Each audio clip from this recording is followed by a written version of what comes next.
And welcome, folks, to Syncretism.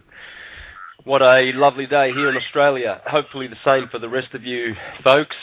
Thanks for joining. I have some very special guests today, as I have announced and advertised. We have Robert O'Tay and Matt Presti. And we're going to be dealing with some Russellian natural science. Walter Russell, natural science. And I am sure you're going to absolutely enjoy today's show. Now, Kate, are you there? Hi, sure am, Santos. How you doing? Yeah, great. Thanks for taking the board today. Anytime, you know that.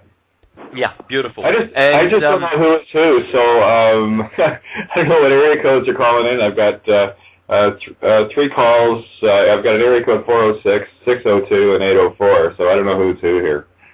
All right, well, I'll get Robert and Matt to let you know which one's which, respectively. Yeah, I'll get them to... just get them to put it into your Skype, and or you can type Skype, and I can put them on the board so I know who they are. Okay? Excellent. But in the meantime, we have a great announcement and some great news from Pete. You there, Pete? I am here. Yeah, you beauty. I hear the good news. So how would you like to share some stuff with us? Oh, very good. Yeah, we've basically been uncovering the debacle, the sham, and basically this applies to anything that has to do with insurance. The whole system is run by insurance. It's one big-ass LLC, limited liability corporation. So it's ironic that this red box thing that we've been talking about for the last few weeks, so we finally now are sort of turning a corner on finding the connections, and it's obviously, believe it or not, it's in all the states, and it's in their rules of 4, rules of 8, it's called, with putting this red box around the document and then putting forth together an order for them to provide. Matter of fact, every contract out there, I just found this out, between Kate, myself, and my brother in Chicago, we've been beating the brakes off of things, coming to these aha moments on multiple different levels, tying in all the loose ends. Yeah, this red box thing is sort of the kiss of death. It's sort of the Achilles heel, and you can come forward as a live man to deal with them a mano in their live capacity. I don't care if it's a clerk of the court, a DA, a judge. You bring them forward in the private side. You put it all in the red box. I'm in the creation mode of getting this stuff. So that means basically, and believe me, when I say this, every mortgage, every credit card debt, they're all unilateral contracts.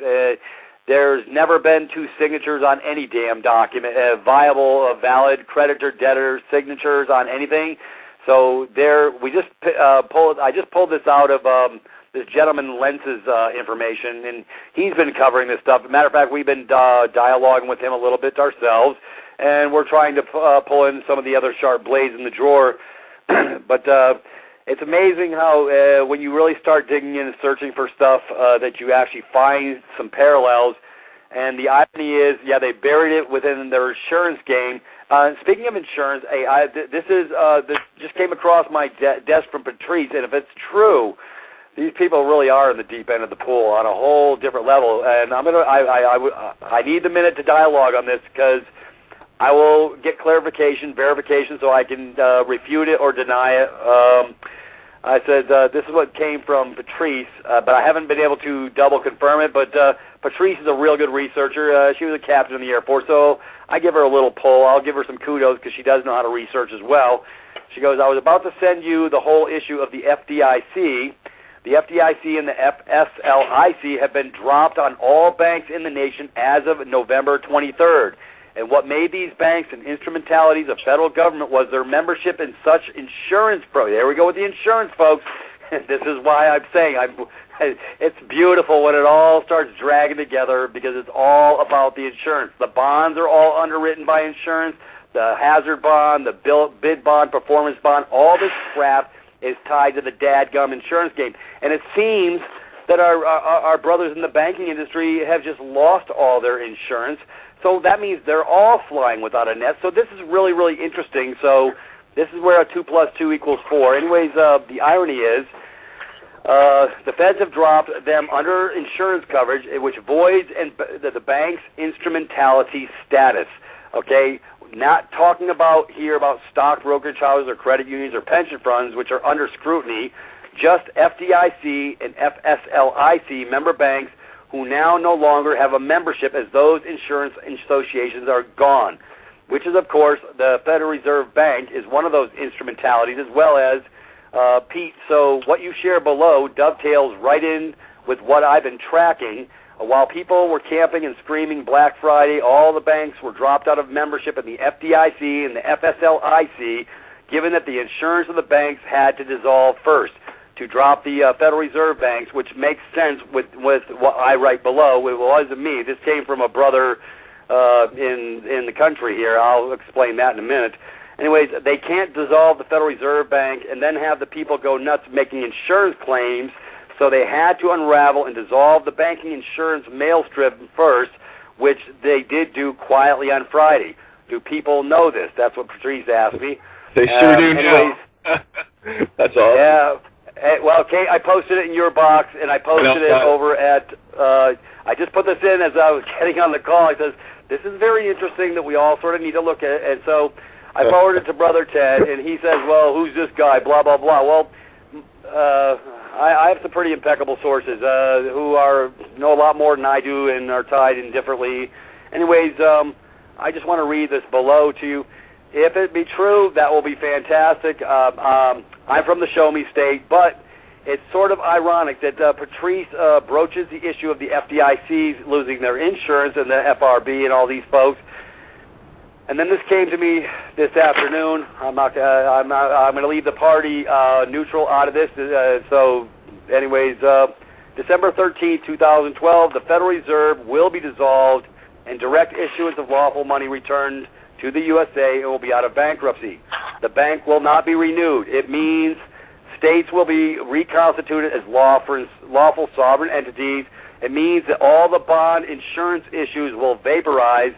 It means a return to common law, and that pleas in the court will be returned innocent instead of not guilty under their fiction scam. It means no more hypothecation on the backs of men and women. It means the choice to leave the 14th Amendment U.S. Slave Ship Status Corporation is open for business to all men and women. Something in reference to the dinar will likely revalue, and it means that my people over here have quit trying to, well, my brothers in another place in the country have quit creating solutions in reference to the bond issues and stuff like that. Well, I'm not stopping what I do until I'm from the Show Me State, so until I can prove irrevocably that this may come to pass, and also they're saying it means the IRS will leave the Federal Reserve Bank, and it means the CAFRs will be released. And we've talked about the CAFRs on this on multiple shows. Anyways, this is, it's just, folks, everything's really moving at a rapid speed. The vibration's high. I feel the change. I feel the pulse. It's ironic. I knew why I was having a low drag a couple days ago, and then I look out and I see the almost full moon, and my vibration's high again. I'm resonating well. Energy levels are back on track. And then I have these so-called, I call them V8 moments, all damn day yesterday, pulling this crap together with how the insurance ties into the scam. The red box is all about it. When you put your stuff in a box, okay, folks, don't go out and do the red box unless you know what the hell you're doing. So I'm not giving anybody advice. I don't give advice. I'm gonna figure it out. I'm already on the Crunchberry Trail. I understand process and I understand administrating. So don't y'all go off on a tangent and start throwing shit in a box and thinking you're going to get some remedy or something. You better know how to operate. Yes. Peter, I just want to put it in layman's terms for people. This won't take any more than 20 seconds. What Peter is effectively saying is that because of all of this that is coming down with the insurances, every bank is naked. Every transaction that was put through the bankrupt court system, which was in collusion with the banking system, is nullified. And in a greater sense, what I see coming from this, and we've been hardcore on this since about Thursday, so this Friday thing does not surprise me based on what we've been uncovering. As above, so below. That's how it works. Creator says so. That's how it does it, right? Create the vortex, baby. Create the vortex. What this is going to do is nullify everything. So everyone that was removed from their home unlawfully, illegally, this all gets zeroed and returned. That's how it works. Yeah. Beautiful. Implosion time. Implosion time, guys. It was foretold. They all operate on contracts. They can only contract to do evil for a certain amount of time. Yep. And then the contract expires. Oh, The day of release. With regards to Matt and Rob trying to get on, do they have Facebook accounts? Hold on. Not sure. Okay, because they can log on to Blog Talk that way. They don't have to set up an account. If they have Facebook, which they probably do, just tell them to log in that way, and then I can see them on the board. So I'm guessing that the other callers that have called in are just listening. Anyway, so I'll keep an eye on the board here, but if you can get to them and just let them know to sign in via Facebook, we can get them on the show stat. Good. Done. I've already told them. Okay. But it's so ironic, Santos. Yeah, it's like, we've been digging for gold, pulling up the rocks, finding all this stuff, and then all of a sudden these epiphanies. Like I say, you can't make this crap up. Who would have thought they buried this BS right dead in the middle of their insurance game? And yeah, it's all about the insurance because it's one big-ass LLC, Limited Liability Corporation, the IMF. So, I mean, my brother over in another part of the country told me, he goes, well, I got some good news and I got some bad news. So he sends me the good news about all this stuff coming down. He goes, yeah, the bad news is you ain't going to be able to beat the brakes off the bitch no more. Yeah, you'll find. Go ahead. You'll find that it's the same culprits as usual. All insurance is taken care of in good old little Venice, Italy, on that little island built on the maritime waters. You see, they dare not put their insurance scheme on the land. You see, the Venetians followed the Phoenicians in building their great city Tyre in the Mediterranean Ocean. See, the Phoenician system, which is the insurance system that we have today, is a maritime system. And that's how fictional it is, man. It comes off an island. It's not even established on the land, because it cannot be, because we live on the land. It has to be from some fictional source. You see, this is how they've duped us, and they do it time and time again. So they've been caught out. Yeah, we finally got them, Santo. Yeah. No, that's it. Just something while we're waiting for these guys to get on here. Still watching the board. 1 sec. No, just numbers. Anyway, I had a thought, because we, and this ties in with what Matt and Rob are going to be talking about with regards to vortices and what have you, with the BAT model of the solar system. You know the one I referred to. Yep. We are basically right now flying like the Apollo 13. Okay, and it's, yep. Those are two key things: Apollo, sun god; 13, that is divinity. Okay. Yeah. 13th warrior. And if you remember the scene when the crippled spacecraft was coming towards Earth, they didn't have computers to calculate their direction, and if they didn't get their calculations right with the gimbal, they would have skipped off the Earth's atmosphere and went off into space. So what we're dealing with right now is, with the correction that we're having, is we as a collective of the neurons, basically we are the sperm heading towards the sun of creation, the egg of creation. And what we've been doing with the precessional wobble is we've been trying to adjust our gimbal. And what's happening now with the north and south magnetic poles moving towards each other to get into that neutral central to create that vortice. What we're doing now is we're finally at a point where all of these things are coming together, and we are correcting the gimbal on the fly, literally. So I just wanted to share that concept. So I do want to talk to you about this at some point very, very soon. Excellent. Now, Kate, I've got the two numbers. We've got Matt. Yeah, they're the two numbers. So if you can just accept those, and we'll have Matt Presti. And 925, I'm assuming, are the ones that just came in. Yep. Okay, their mics are both hot now. Santos. Oh, lovely. Good evening. Hey, Robert, how are you? Matt, Good. how are you? Yeah. I'm here also. Yeah, how are you, Robert? Good. Excellent, excellent. Well, we've just had a really, really good announcement. We generally have a panel on the show Syncretism today, and so we've just had a really good announcement, and that's going to just tie in really nicely with what you guys have been talking about. I've advertised far and wide that you guys are going to join us today. Now, just briefly, folks, Robert Otey is probably going to be dealing with more of the scientific stuff of Russellian science. And Walter Russell, if you haven't seen my presentation, I'll probably quote from him in every presentation I do. Now, I am nowhere near as proficient as Matt and Robert in Russellian science, but I consider myself to be a baby disciple of Walter Russell. But I do urge the listeners, please, and you will probably go out and get some of Russell's books after today's show. But Robert will be dealing more with the technical scientific stuff, and then Matt will be dealing with the philosophical and the spiritual, metaphysical, perhaps, side of the divinity side of creation, and Walter Russell's beautiful understanding of God and how science has left the God factor, the divine factor, out of science. Therefore, they are groping around in the darkness. So, pleasure to have you guys. Thank you so much for joining us after all those technical difficulties. Thank you. Thank you. Yeah. Thanks, Santos. Yeah.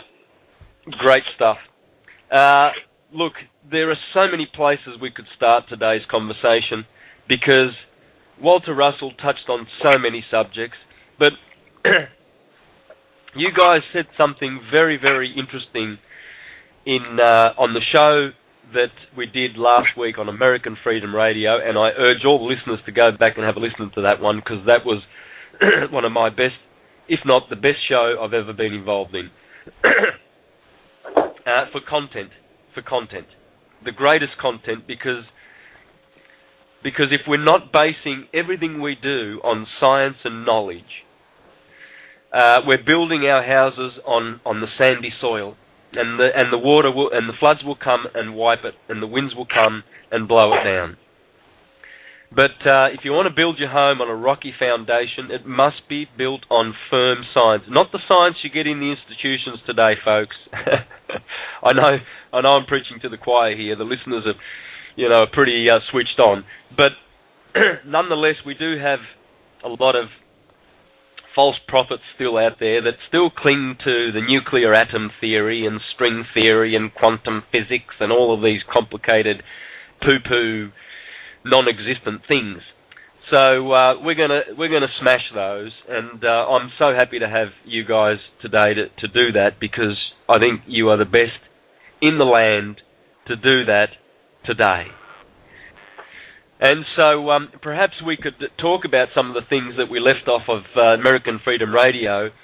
And one of those things that you mentioned, perhaps Matt, you might like to start. I think it was you that mentioned how science will never know anything, because they are looking at the effects, the vibration, and they cannot discern the still light, the still magnetic light that is God, the Creator. Therefore, they will forever be groping in darkness. So if you'd like to take that thought on. Certainly, Santos.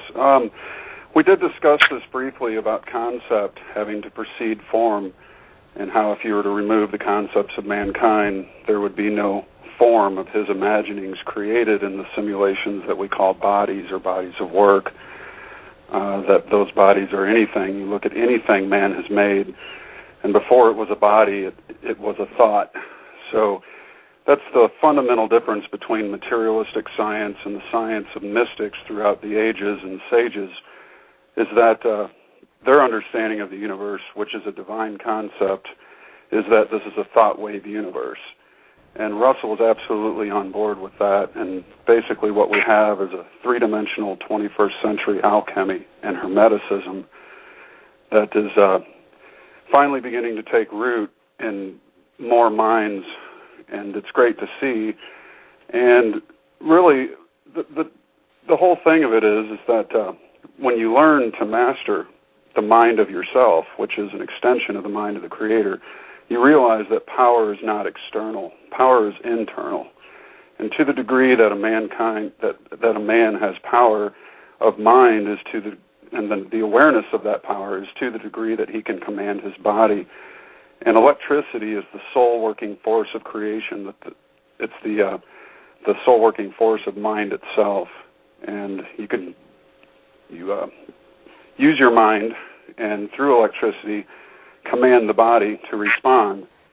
We master techniques, we master different fields and things like that. And any mastery of art first takes thought and then action to produce those bodies of thought. Oh, wow. That's just music to my ear, guys. That's just music to my ear. Of course, the mind is an electromagnetic or electrochemical, as they say, computer, is it not? There are dendrites, synapses. Right. The mind is universal. The mind is the causal force of creation itself and is always at rest. It uses the brain. And when mind unfolds its desire, it acts electrically through the body computer. And the body computer is what produces the works of art, genius, mastery, even down to the sweeping of a floor. You couldn't even lift your finger to scratch your nose if you didn't first conceive the thought in your mind to act upon it to do so. Wonderful, wonderful. Yes, so brain is the little computer sitting in the head that's working for mind, universal mind, which is who we are. Exactly, and that's one of the fundamental differences was Russell pointed out that there's a major difference between knowing and sensing, or between knowing and thinking. Thinking in sense-based definitions, what the senses do, the brain's an electric recording device, much like a DVD or a thumb drive or a hard drive. It records the effects that the senses gather for it. And those are generally what we call experiences in the human world. And so as our experiences are recorded, what is not recorded, however, is the mind itself, which the mind is it's the causal force which acts through the body to experience creation. And what we experience is recorded on the brain electrically. And that's why generally people, when they get in their older years, especially people that live the sense-based existence, begin to many people get what's called Alzheimer's, which is an inability to recall those stored memories upon the brain. But generally, geniuses do not get Alzheimer's because what they use is the mind itself. But, it certainly can happen, but it's a lot less because the power exercised through the mind of genius used the brain for much more than just to please its body, if you will. And that's, again, another fundamental difference between the genius among men and the mediocre, is that the geniuses produce bodies that last and endure, where the mediocre men tend to just stimulate their senses with football games and all the other myriads of garbage that are out there to entertain the senses. You think about a casino and the blinking lights and the bells, and that's all purely for the body senses. And that's why they sure do a good job at keeping people distracted and keeping them in a body-dwelling state. Even in schools, they don't promote using your mind. They promote competition early on. So it's pretty much a thing where if we're going to reverse the tides of this world, we have to do so through higher octaves of thinking itself. And I think we need to recognize that there is a fundamental difference between mind and the brain. Just as if we don't say that a DVD player has intelligence or that a hard drive has intelligence, but we can measure electrical signals through it. So when we're thinking, and you use an EKG machine, you will see waves registering. But what you're measuring is the electric waves of the brain that are created from the thought process of mind itself. But science won't, of course, they mistakenly say that, your brain is what's thinking, but it's not, any more than your computer hard drive can think or than a DVD can think. Exactly. So we have masses of people that talk about mind, but know not what mind is. In fact, they deny mind, which is their own true divinity, and which is what probably they conceive to be God, but they are still groping around in darkness because they are not able to access that mind because they think that belongs to God, right? It can surely be said, through what we see in the world are a lot of people disconnected from the spirit. And that's, I think, fundamentally the difference between a lot of the indigenous tribal people and the materialist, you could call it the white man if you wish, or the Deluminati, whatever you care to call them, that have gone around basically wiping out the history of indigenous peoples. Because the indigenous peoples, through the shaman, and through the spiritual side of the tribe itself, understood their connection to the divine source. And they never took it upon themselves to try to conquer the world. But it's really the sense-based materialistic man that is doing the conquering, because that's a barbarian state. It could be akin to if you were to describe consciousness in its states of unfolding. At some point in our time, we were under the instinctual control of the body alone, and we had little, if any, awareness of mind. And the great inspirations that came to the very first men were those inspirations that we can see on the cave walls, the early drawings on caves throughout the world.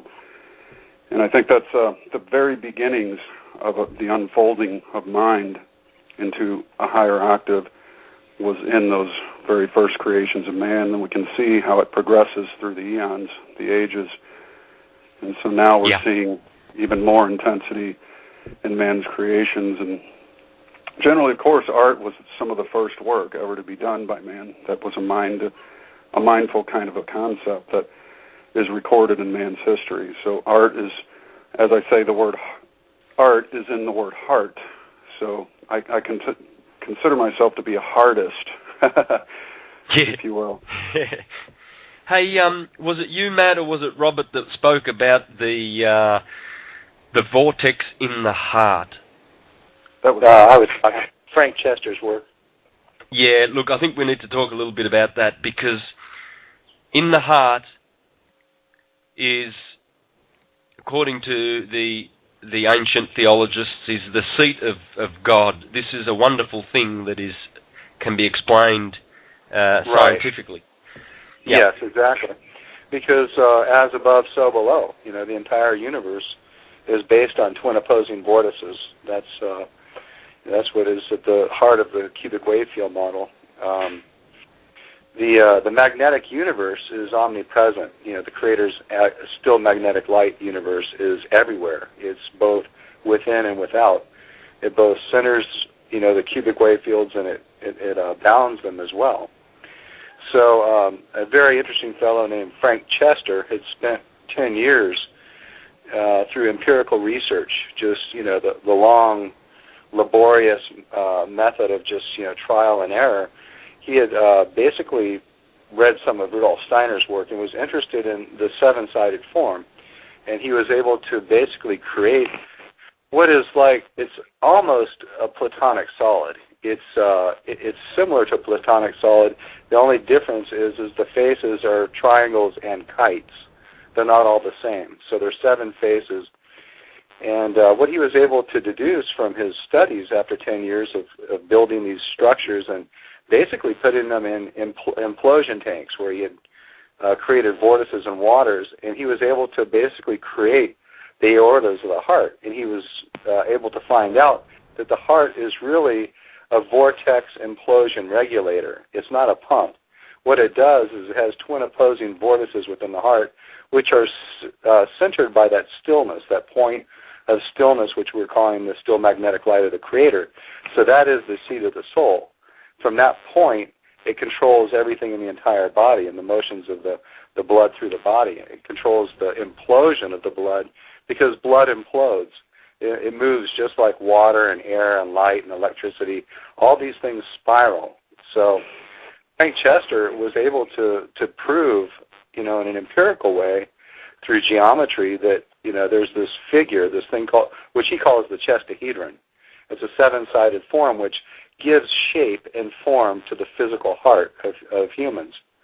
So without knowing Russellian science, Frank was able to prove it. And that's the way it is, as above, so below. The Creator's heart and our heart are one, because the body of the entire universe is based on these twin opposing vortices. That's the body of the Creator. The electrical universe is the body. The mind of the Creator is the magnetic universe of stillness. Wow. Hey, Robert, I've got a quote from Alvin Boyd Kuhn, a great occultist from your country who lived in the early 1900s, yeah? Yeah, I've read most of his works. Love him. Yeah. Well, I'm reading from the introduction of Who is This King of Glory? And he says there, the glow of Christliness, a thing at once both chemically radioactive and intellectual, in us, is indeed the hope of our glory. Modern science, through the work of Dr. George W. Krill, late head of the Cleveland Medical Laboratories, has rediscovered what the ancient sages were familiar with, the radiant sun in man. Every man, proclaimed the ancients and the medieval fire philosophers, has a little sun within his own heart. This sun is the Christ in man, a nucleus of fiery divine spirit energy. All the Christs in antiquity were denominated sun gods. The names of nearly all of them are the immediate words for the sun. Our epithets appropriate to the solar orb. All things are the products of one primordial fire, assert Chaldean oracles. How's that? Precisely. I mean, Kuhn was a genius. The guy was amazing. He's, as far as Hermetic symbolism goes, I don't think that I know of anybody that interprets it better than Kuhn. Oh, he's the best. He's absolutely the best. And there are other great ones, but this guy, he trumps them all because he understood the deep symbolical meaning in the scriptures. He understood the higher levels. Yeah. And this is important because this is what mind is. It's not the brain. It's not this computer that's been indoctrinated by good old Rome in her institutions. We seem to have given over so much power to these institutions. We pay to go and learn in those institutions, only to be blinded and poisoned. Right, and as Kuhn has pointed out, it's the mythological side of it is the symbolism that's important. And unfortunately, religions and a lot of historians have taken these symbols to be literal, and then they try to, what that does is destroys the entire meaning because they're not meant to be taken literally. It is symbolic, and there's deep meaning, attached to all of it. If I could add into that, Santos, we're talking on the thread under the video from the American Freedom Radio on the YouTube there. There's a guy that just began attacking us for, as the trolls and sheepdogs do. They just come out whenever you threaten their little game of shell antics. They just come right on the attack to go after whatever it is. Matt, or when you threaten to attack the institutions because these troll boys have been paid. Oh, yeah. Exactly. Yeah. But our discussion, it's centered around what Robert likes to call, and I love the name, mythematics. And he basically, the guy said, look, if you don't know that math is the only language that's going to tell the absolute true story of the universe, and he's obviously a Descartes worshiper, rationalism and all that, rational idealism. And he really figures that math is the way to figure out the universe. So he obviously is in support of everyone that uses math, like quantum physics and string theory and all this stuff. But really, the simple of it is that math is symbolic. And as George Carlin said, he said, quote, "I leave symbols for the symbol-minded." And basically, you got to look at the universe not through symbols to interpret it. You have to look at it through the motions of what you're seeing, and the motions of the universe. The one motion is spiral, and the one direction is curved. And that's just so profound right there. I mean, and the one equation that expresses it best is the spiraling phi, the 1.618, the golden mean. That you can see it in everything. Every single thing you can find the spiral phi in. And when you consider mind itself, every orb of your body, I think there's some 50 trillion cells that make up an average human body. Each one of those cells has a mind center, centering it. So all cells, all spheres move around a common center of magnetic stillness. And I think that really helps to explain. And if you look at basically the cubes and the spheres of creation are the soul working tools. And the cube is a sphere expanded, and a sphere is a cube compressed. And there's your universal heartbeat in the form of the cube and sphere. And each sequence becomes the other and reverses, as it voids each other out. So it's really the science of Russell is really the cutting edge of man's next step into understanding this motion universe for the illusion that it is. Yeah, it's impeccable. It's faultless. It will be the way for the future. So the more we get it out there, the better, because this is the way of the future. Once the announcement that we made earlier on in the show that the Federal Reserve will be out of business in a couple of weeks' time.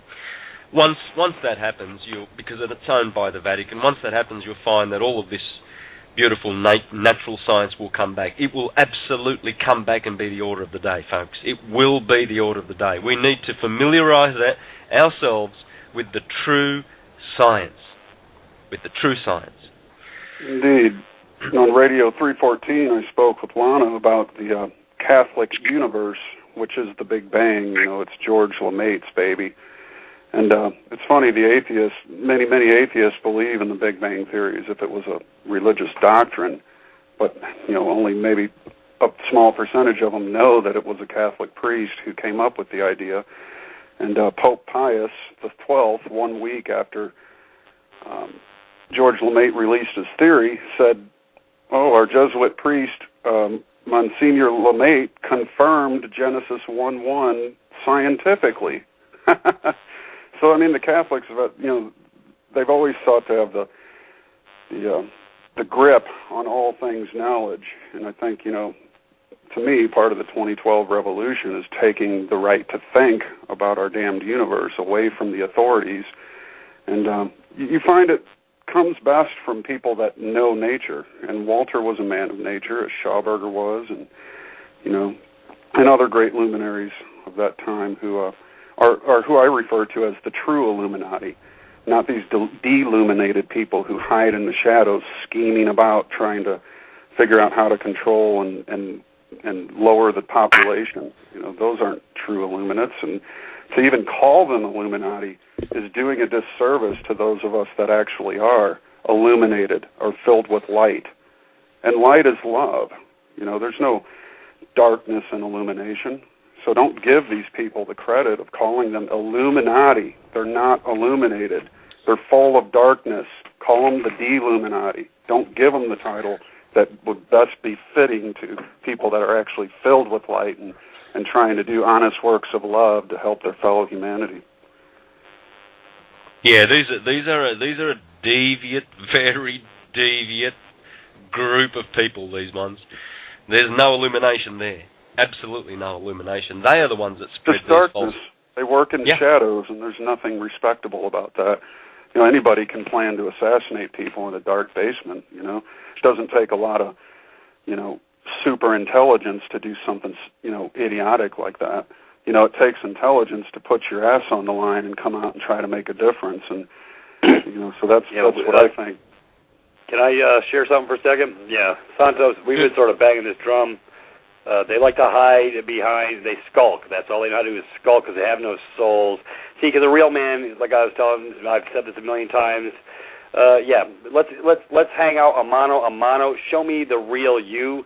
Stand up and be a man. Don't be a friggin' chump, some guy hiding in the shadows, creating your dirty deeds, spying on my computer, spying on our electronic grid, our systems behind closed doors. That's a piece of crap weasel with no soul for where I come from, because that's not a man. That's a friggin' dead entity. That's all it can be, because obviously they have no love in their hearts for their brothers and sisters, so we're going to spy on them. So, I say it's all on the wheel. What goes around comes around, because they ain't seen nothing yet. Anyways, I had to share my 2 cents. Sorry. Thank you. I don't know who you are. Santos, could you introduce us real quick? Yeah, that's Pete. Pete joins us on the panel. And Excellent. Kate Hello, is... Pete. Yep. Hi. Kate's on the board. Say hello, Kate. Hey, how's it going? Yes, I'm your resident Two-Spirit. How are you guys? Hello. Good to meet you all. Pleasure. Yeah, these people can be likened to Skeksis. You ever seen the Dark Crystal? I mean, it's what a perfect resemblance. The mystics and the Skeksis. Oh, yeah. The Skeksis are horrid, ugly things, but I don't think there'll be any coming together at the end of this picture show, however. No. We're going to put evil in its place once and for all, and the cosmic illuminates among us, the cosmically conscious human beings who are realizing that they are the cosmos, and all the power of the cosmos is available to each one of us, and we should never, ever again limit ourselves and our potential with any kind of myths, any kind of authoritarian dribble that comes from the academic world or the universities. I mean, there's certainly good things about universities, but universities are supposed to teach the universality of man and the quadrivium and the trivium, the 7 liberal arts. And, basically what we got is a system of creating ants and obedient workers who serve the machine and the military-industrial complex, which is basically like a food grinder. It's just pulverizing creation as it trudges forward with no consciousness. Yeah. So no different than your medical industrial complex. They spitting out the same sorry-ass white coats that are doing chemical therapy upon the masses when there's multitudes of alternative therapies. Because it costs 3 cents a dose and we can't make no money on it, and we can't patent it. We don't want anybody to have it, so that's why they created that goofy Codex Alimentarius under the UN scam. But that's all right. I have access to whatever I want, whenever I want, however I want. So these scum-sucking bottom feeders can eat a big turd sandwich with onions. It's all good, because I'm going to create a new reality for all of them, because I see the other side of the fence, and I'm showing my brothers and sisters the other side of that fence, and they're waking up now. Anyways, just more control mechanisms, their whole system. I was in the medical field for 10 years, so I have a little background on what I speak. So, they've been selling the lie on that crap for a long time. So, big pharma, your shots, your poisons, your chemical inducements, anything that's foreign to the body causes deleterious effects over time. Anything all natural, it's always good. It's always good. It's never bad. So, anyways, that's, I guess you call that irony for a minute. Yeah, the natural, they don't like to use natural cures. They've got treatments from the laboratory, and they've been indoctrinated. So you go to a doctor, and he's going to tell you that we've got a great treatment for you. You go to a priest who is supposed to be a cure, and he'll tell you that you're a little sinner. You're a dirty little piece of turd. You've got to grovel to God to get anywhere. There's no cure. They're dealing in treatments. They treat people like as though they are lost at sea, incapable, incompetent, dead, moronic, and hence that's the world that they've produced. But as Matt just said, we are here to change that, and we will not ever succumb to their control ever again, because the alternative to this awakening that we have is to die, and we are the living ones. Yes, that's what I say. You know what, folks? If we don't get off our backsides and move forward as a collective, as a group, When do you draw the line in the sand? When do you stand in the breach? When do you stand up for yourself? And that's what it comes down to. It really does. As a divine spirit, as a soul, as a man, as having a human experience, stepping into the brow, and that lets you know you're alive. That, you know, when you get to test your spirit on a whole different level, and they can't control that. Yeah. I mean, I know they're dictates, and they got dictators, but that's all right. It doesn't apply to me today. So, you know, that's all people got to do is make a conscious decision to say, okay, you know what, this isn't working, and the alternative is not a viable option. So that's, you know, when you realize what's on the other side of the fence, and that if that's supposed to be the viable option, it's not a viable option. So, folks, this is where where the feet hit the pavement, poop or get off the pot. Really, I mean, it really has come down to that. Yeah. When are you going to take a stand? When do we take a stand? We are. Well, you know, we have the collective here, so that's good. Indeed, and cosmic consciousness, when basically you're not initiated into cosmic consciousness, you decide to be an initiate of it. And one thing that Russell often said was the Creator commanded him to turn his eyes from all that was unlovely. And basically what that means is, yeah, he was certainly aware, you know, there were schemes and how the rich have gone mad with, you know, different things, and how their discontentment with the world and all these other various modes of evil and the way it operates, which man creates his own evil, you know, as Russell said as well. He creates his own evil and calls it sin. But one of the benefits of turning your eyes away from all that is unlovely, of course you should be aware, you know, and I think you reach this point, I called it going beyond conspiracy, is when you know that you can watch anything, you can read anything, you can pick it apart in less than a minute and find the frauds in it and the lies. But it's also very important to remember that yourself as a co-creator is really what's going to alter the fabric of the matrix. And they cannot understand art. You know, as Terence McKenna said, put your art pedal to the metal, because they can't comprehend it. It's the one safe place in the world you can be and really do your best work. You know, and we're seeing that come to life with the huge alternative media that's going on. You know, you can use a label of truth music, or at least artists who, you know, are writing to teach people about different things, but also always remember that you yourself as a co-creator have all the power of the universe to create. And when you turn your eyes inward, you know, the sense-based man looks at the world with his outer eyes and listens to it with his outer ears, but the genius looks inward toward his soul, and that's the place where we really bring the really killer stuff out into the world. And yeah, I've been doing that for a couple of years, and I've noticed a difference. So I think they call that introspection. I think that's what they call introspection, when a man can look inside himself. And, it sort of comes down to thy own self be true. When you can look inside of you, that's where all the goodness comes. And when your heart's right, your soul's right, your mind's right, everything starts resonating. I've been going through, Santos will attest to it. We've known each other just a short time, probably about 3 months. And I'm not the same Peter that stepped in 3 months ago. I'm going through massive changes, and I feel it every day. And it's a beautiful thing, because every day is a new experience on a whole different level, because the eyes are open, the ears are open, but I get to look within to not be without. Exactly, and they call that also intuition, because you're into it, or in spirit, inspirited, because you're in the spirit. So the N words are great, aren't they? Yeah. Yep. Exactly. Robert, it's a beautiful thing. You know. I've got a question for you. Perihelion and apohelion. I was thinking about the helical vortex solar system, and I was trying to tackle the problem of apohelion and perihelion in this solar system model. Can you elaborate on that? Yeah, it would just be basically our difference in our positions in our mutual helical trajectories.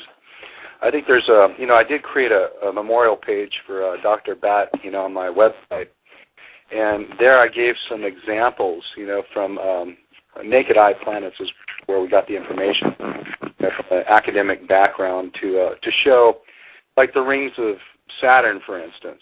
It's a good, easy way to visualize it. According to them, those rings are wobbling massively in a 27-year orbit, roughly, And really what it is it's the difference between our position in a helical trajectory and theirs, because we're going above and below the equator of the sun in these huge helical trajectories, and so are all the other planets.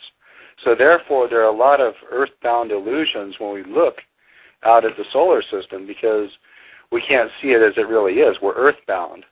But once you know what's going on, you can explain these processes. And if you look at the rings of Saturn, you'll see at one point we're looking down upon them, and at another point we're looking up, from below. So exactly. Saturn's not out there wobbling like crazy. What's happening? It's just our mutual positions in the helical trajectories which follow the sun. Right. So would perihelion be perhaps when the Earth is sort of below the equator at that peak there, and then apohelion would be when it's above the equator, sort of a little bit more distant in the vortex from the sun? Well, really, there is no perihelion and aphelion. Those are from ellipses, and ellipses don't exist. That's Kepler's take on it, because it's not really no different than Ptolemy. Ptolemy had his epicycles, and hey, he can make it all work out on paper, but it wasn't true. After a couple thousand years of 1,500 years or something of epicycles and Ptolemy's work, Kepler came along and changed that, and basically, talked about ellipses. But as in Russellian science, we're taught that, there's only circles, there's only rings. And those helical trajectories, if you were to look down the cone of the vortex solar system and you saw that the planets trailing behind, you would see circles being created by the helical trajectories, not ellipses. So you have to kind of just throw out, Kepler and Newton. Basically Walter Russell did. He went through and debunked, Newton, for instance, and Einstein, but also Kepler, because he pointed out that ellipses do not exist. So we can't even use that language, you know what I mean? Mm-hmm. Or orbits, for that matter, Yeah, for sure. Kate? Because we're not going around the sun. It's okay. I just wanted to ask a question, if that's cool. Shoot away. I'd love to have a perspective, because Dr. Bat rock my world, baby. Oh yeah, and literally, before you guys came on, I kind of think a little outside of a few boxes, and I just wanted to get you guys, because like you're way out there. I love it. Where I live, it's cool. Santo and Peter and the rest of us, it's getting crowded on this cloud. When I was talking to Santo earlier on, I got the tie-in visual of. Do you remember the movie Apollo 13? Right. When they're on their way back to Earth, and they didn't have any computers, so they didn't have any of their science, right? And they had to do a 30-second burn, and it had to be exact, otherwise they'd skim off the atmosphere, so to speak. And they had to manually control the gimbal and of course they're operating in a 3D out there, because they have nothing to reference, right? So what they were doing when they did the firing, what they had was this wobble that was going on until they finally got it centered on their target. And that's kind of, I saw the Earth and the solar system, like, the sun is, ripping through this beautiful primordial goo of the mind. And we have Polaris, that we have got this precessional wobble, as it would seem, right? And I just wanted to get your thoughts. Yeah. That'd be an illusion. Okay, that's why I'm saying about trying to get the mind right to get rid of that illusional wobble, if you know what I'm saying. Oh, okay. So basically what's happening is the whole solar system is wobbling, because the sun moves like a serpent in 3 dimensions as it spirals around the galactic ecliptic above and below it. So the problem has been is people have assumed that Kepler was right and we're moving these ellipses and orbits and stuff, and that's not happening. So that's not part of their understanding of the true motions of the solar system. So basically, from an Earth-bound perspective, it appears that our axis is inclined, and it also appears that we're wobbling, but that's not the case at all. Yeah, the poles of all the planets are parallel to the sun, and we're basically following the sun, and the sun is wobbling, and that's what creates the effect of the so-called wobbling, the precession of the equinoxes, which is actually more accurate to call it the precession of the zodiacal constellations, because that's what's happening. Yeah, I think Dr. Batt did a really good job on a video that he put up on YouTube before he left this plane, and he shows you how the sun moves with the Earth following it in relationship to the zodiacal, the ring of constellations, and that's what changes our perspective, not the wobbling of the axis or the inclination. Yeah. Oh no, I wasn't referencing the Earth wobble. It's got nothing to do with what I was referencing was the sun. The whole solar system is doing that. Do you know what I'm saying? Exactly. Okay, we're on the same page. I just want to make sure I wasn't speaking of the Earth. I was speaking of Apollo 13. 13 is the divine, right? And Apollo is the sun god. So, right, and I don't. To be honest with you, I don't buy any of that Apollo bullshit. I think it's all fake. It's just a reference. I really do. I think it was all faked, every last bit of it. So. I love these guys.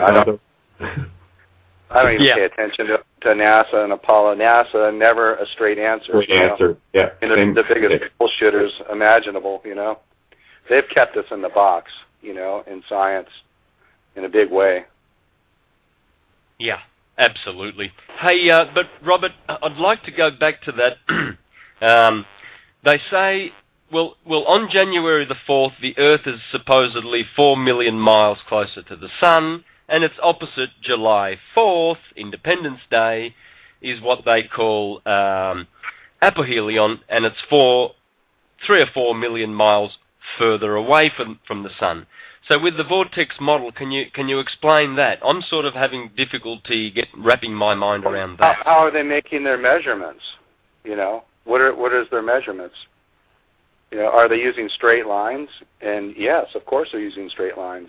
You can't have a straight line in space. There's only curved paths.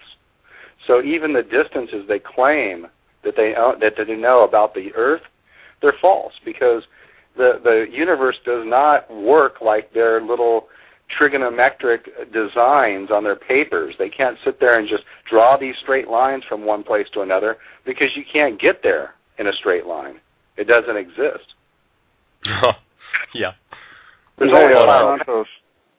Beautiful. Go, Matt. Yeah, thank you. Could I add in a little mental exercise people can use to envision the helical trajectories in the spiral vortice solar system model?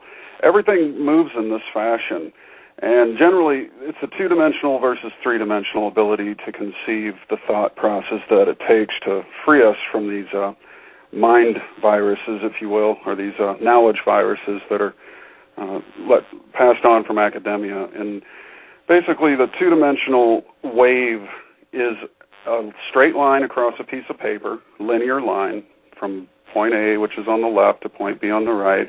You have a wave that goes 180 degrees above and a wave that goes 180 degrees below. That's a two-dimensional representation of a three-dimensional object. Now, if you consider sound, let's take a speaker. The reason, if you're at a rock concert and you're standing in front of a stack of speakers and your ear is about a foot away from the speaker, it's going to blow your eardrum out. And do you know why that is? No. Because the pressure level is what you're dealing with at that range is an extremely tightly compacted and dense spiral motion. And so it's almost dense enough that you can feel the pounding of the kick drum come through a speaker. But it does not move in a two-dimensional motion away from the speaker. It leaves the speaker in a very tightly wound spiral. And then if you're a mile away from the speaker, the spiral gets so big that you can't even hear it anymore. So that's the way to envision yourself standing on the sun and you're looking to Pluto. You would see Mercury doing an extremely small circle, Venus doing a slightly bigger one, the Earth doing a slightly bigger spiral, Mars doing a slightly bigger one than the Earth, and so on and so on. The more these planets begin to spiral, the more they begin to unwind and they start throwing off rings.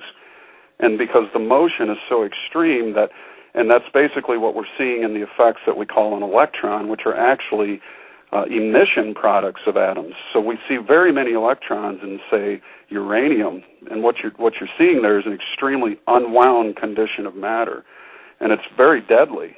So that's one of Russell's biggest things, was we should have never used nuclear energy as a world fuel, because these are dead and dying elements that should be left in their place. They're good and safe in the places that they occur naturally. It's only when we dig them up and light them on fire on the surface of the earth that we endanger all of humanity. So, I mean, if anyone had any sense in the nuclear industry, they would put their bank account numbers away and their profits pads down and realize that they're killing everything on the planet. And if they don't stop, we're not going to have a planet, because eventually we're going to lose containment in our atmosphere and the planet could explode.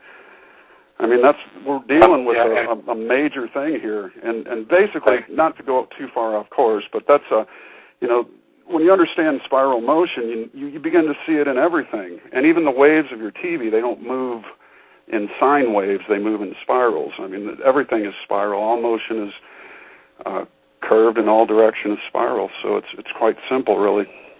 That's right. To get back to Dr. Batt's model, the validation of Dr. Batt's model, it's pretty easy to validate it, because if, in fact, the outer planets were going around the sun, and we were all going around the sun, then they would be on the opposite side of the sun for many months, maybe 6 months of the year or more, because their motions are so slow. It take many, many years to go around the sun, supposedly, but yet they're only invisible for a few weeks of the month. So how is that possible?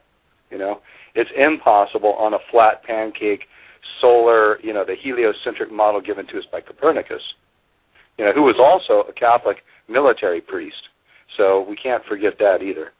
You must make a note of that and integrate that into your understanding of it, and how it's, the Catholic Church is behind the biggest level of mind control for the last couple thousand years that there is in the Western world.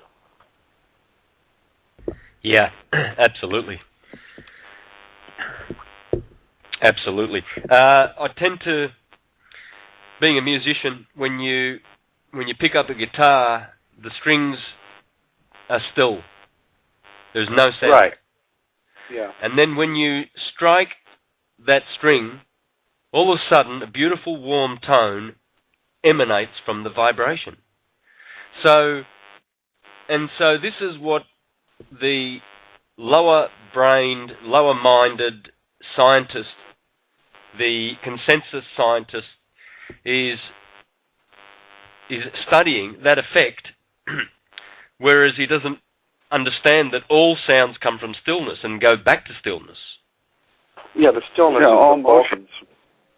Yeah, the stillness is the fulcrum of omnipotent energy. Everything comes from that fulcrum of stillness.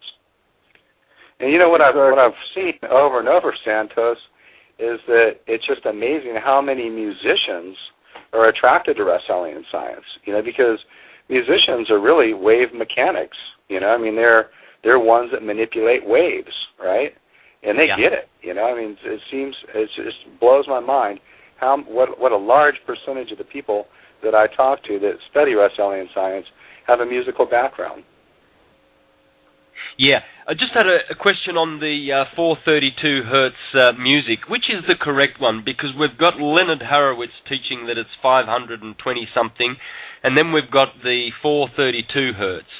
Can you talk to that? I subscribe to the 432. I believe that's it, Yeah, 432 is the pitch of A in its natural state, resonant with the heart, and the 528 is the note of C played in the 432 frequency range. I do all of my tunings in that frequency. You're also a musician.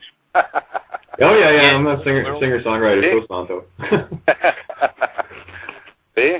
You just can't get away from it, No, you can't. Sorry. I'll post you guys my links later, and you can enjoy my wave bending. Love to hear. By the way, guys, can you give us? We'll get back to Horowitz, but just quickly interject your music sites where people can go and listen to your music. Because Kate, I had someone write to me yesterday saying, I love the introductory song to your Syncretism. Can you please get me Kate's archives so I can listen to the rest of Kate's music? So, Kate, can you go first, and then we'll go to Robert, please? Okay, well, I'll take the compliment because the gentleman that does the intro song is not me, but we write exactly in the same vein of things, which is pretty cool. I've had many people. I listen to it, and it's right in my pitch. It's right in my actual chord formings and everything else. So they'd have to contact Diatra directly at freedomreigns.us to get that particular song. And if you want to get my stuff, it can be linked. It's linked through my loveovermind.wordpress.com website, and I'll post it up on Facebook. For those that want it, they can get me at. This is the best way, Santo, through Facebook. Kate.Rene.5. That's KATE.RENE.5. And they can always email me too. I mean, I've got thousands of songs. I didn't write them for me. I wrote them for everybody. So they belong to all. They came from the all. They go back to the all. It's beautiful. Excellent. And Matt and Robert, please, and include also your websites where people, I mean, you've got a site together called thesecretoflight.com. What an exquisite resource for learning the best Russellian science. And then you've got your own. So can you share those? Yeah, and that's also you'll find a lot of Matt. We produce the music for our videos, so you'll hear our music in those videos as well. We've written new music together. But my website is Free Energy and Free Thinking, and you can just Google that. It'll be the first hit you get. And to get to my CD, which is free in MP3, just go to the bottom of that page, the home page, and there's a link to my CD, which is called Crooked Trail, and it's right there. You can just, all the songs are MP3 and accessible. Beautiful. Yeah, and mine is Matt Presti, MattPresti.com, and I have a music page there, along with players that you can listen to all of it for free. So, and I will gladly give anybody music as well. So just email me. Yeah, that's cool. You guys are all beautiful. The same. It's beautiful, eh? We give it away.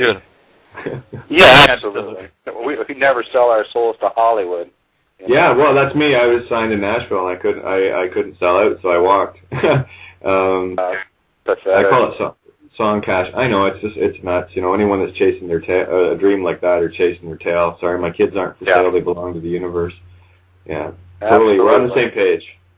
Yeah, absolutely. Illumination is beautiful, brothers. Illumination is beautiful. Absolutely. It is.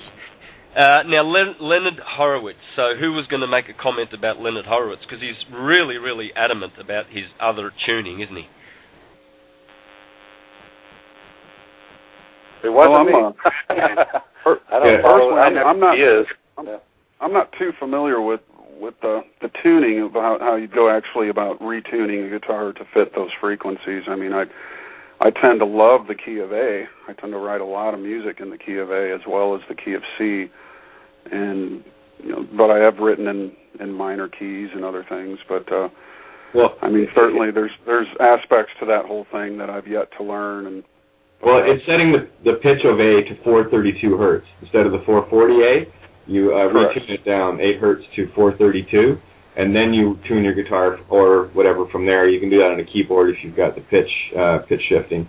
Right. I got a chromatic tuner will do it. You can just knock it down 8 cents. Yeah, that's it. That's all I do. I do it by ear, actually. Yeah.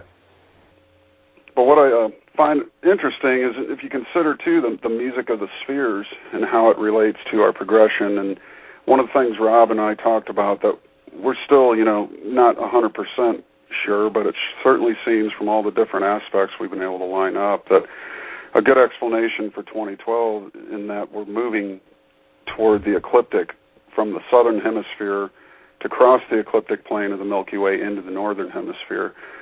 And as we approach, we wind up tighter and tighter.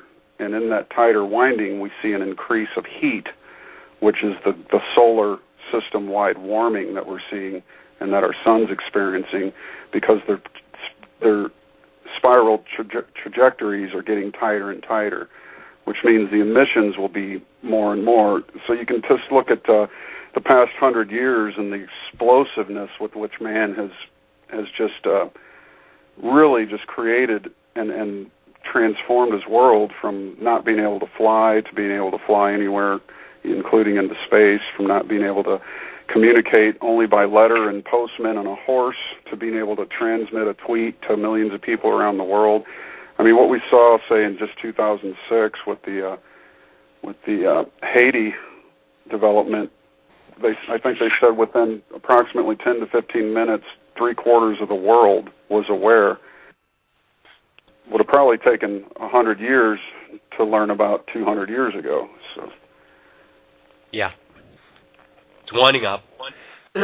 Yeah, Terence McKenna spoke about that with time wave zero, with his time wave graph, the I Ching. Yeah, indeed, and it all seems to correlate to one another. So, perhaps as we wind in tighter, and I'm not saying that this definitely negates or takes anything away from Horowitz, but if we're winding tighter toward the ecliptic plane, then perhaps a retuning was necessary. I'm just saying that maybe might be beneficial to consider all angles as to why there was a retuning.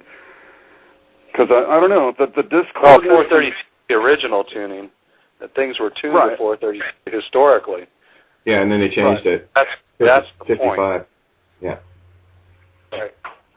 Yeah, the reason why I'm asking you guys is I was hoping you were more knowledgeable on the subject than myself, because I've done quite a bit of research, and there's a guy out there who's now putting videos against Leonard Horowitz, teaching that Leonard is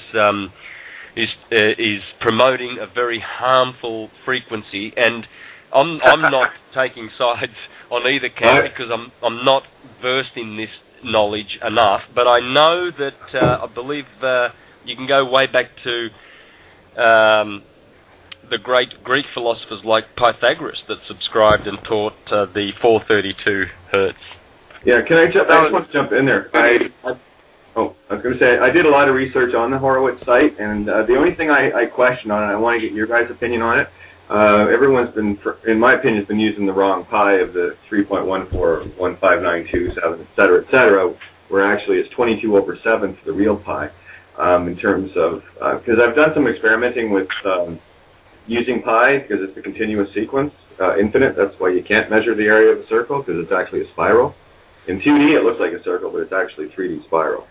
So it's, Len did a great job, and what he was trying to bring back was the tuning of the heart. And what they did, the 440 is the tuning of the mind. That's why they changed it in 55. Interesting. Mm-hmm. Yeah. Wow. All right, now... I think it was standardized in the 1950s, wasn't it? The 440 tuning? It's a recent development. Yeah, it was changed in... there's some conflicting ideas on this, but one of the people who was putting it forward in 1938 for the change was Joseph Goebbels himself. I don't know if that's factual. Right. But it was an American former OSS officer that put it forth in 1953, and it finally went to... I love this, right? Some lawmaker tells me how I'm going to tune my guitar. Are you serious? Right. I'll tune it to whatever I want, and I keep it in 432. But they did that in 55. It was, again, there's that mind control thing that you guys have been talking about, the mass consciousness versus the unity consciousness. Yeah. Anyway, it's madness. But it's all good. Hey, listen, we're good. Yeah, because we're creating a new creation. Now, guys, I'd love to dismantle some of the poo-poo theories getting around, like... string theory and the nuclear atom. I know, Robert, you can dismantle those in just seconds.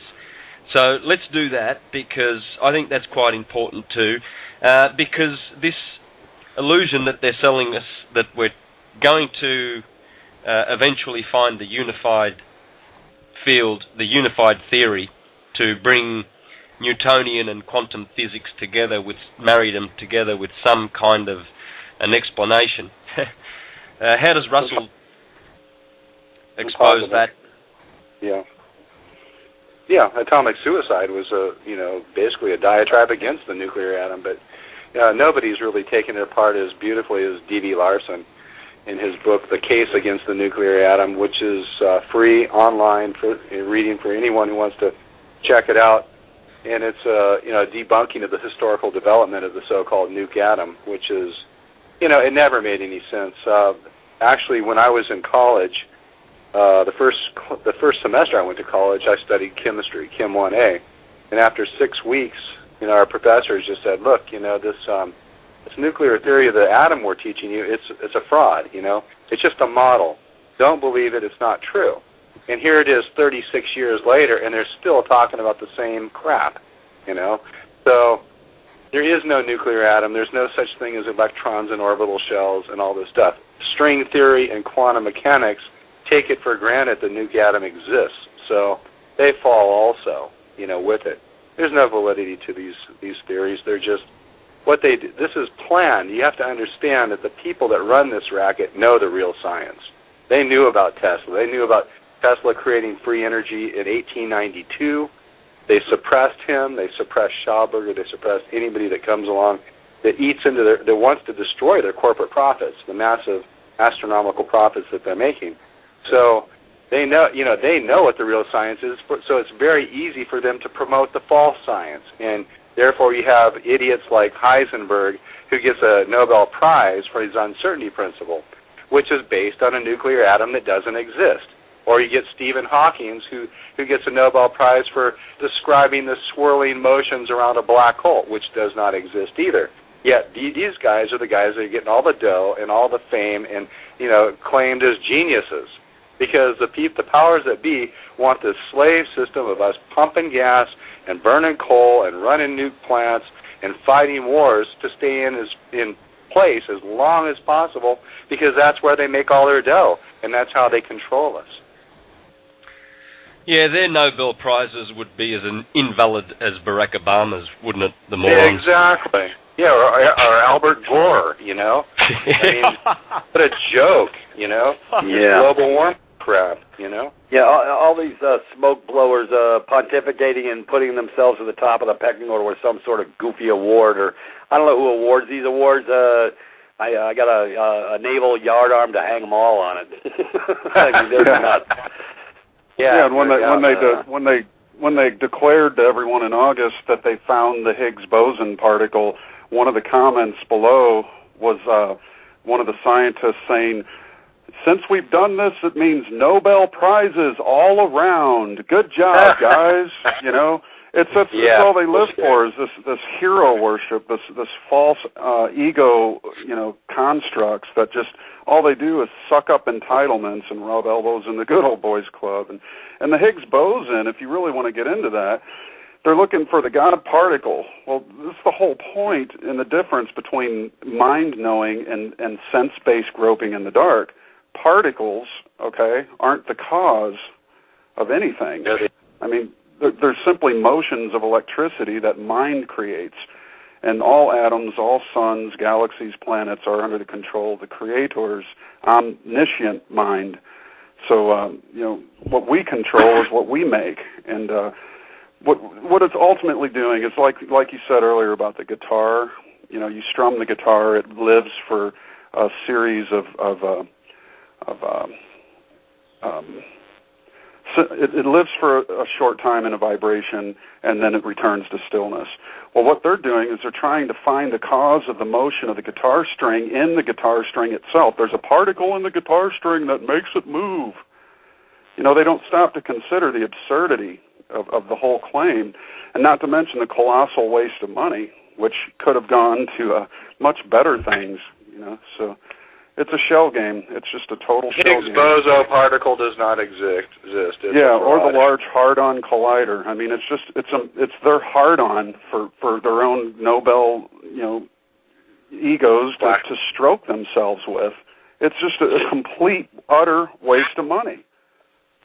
Yeah, in fact, if anybody's got any doubts about what we're saying, go to Beavis Day's site, Physics in the Age of Fakery. He shows you how these Nobel Prizes are being dished out right now to all these frauds. These guys are like the Kobe satellite.